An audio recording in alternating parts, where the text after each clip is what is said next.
Razmene, evo zašto. U stambenoj zgradi na Banovom brdu u garsonjeri od 24 kvadratna metra živi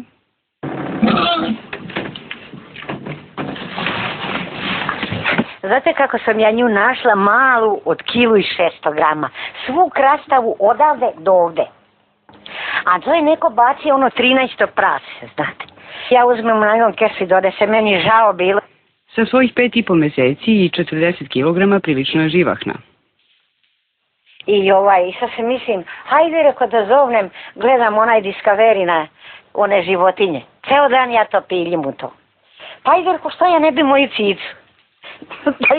Da i ona nešto pokaže. Cico, ajde lezi. Ajde lezi. Lezi. Ajde.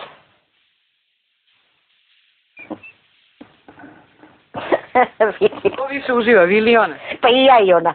Cica brzo napreduje i već joj je postalo tesno. Uskoro se vraća na Ub, odakle je i došla. Pa i ja se mislim. Pa znate što svinji sleduju. A ne vodite u šetnju? Pa ne možem ni za stepenice. Gde bi smela bi me napali. Znate kakvi su se... Ja se ni s kim ne svađam. Nikoga ne ugovaram. Tu se zatvorim. Evo da vidite. Sasvim se uvažna. Pocepala su? Pa da, evo zakači. Sve mi pocepa živo posle. Više mi je stek i tu fotelju, vidite da sam krpila. I to mi je pocepa. Cico!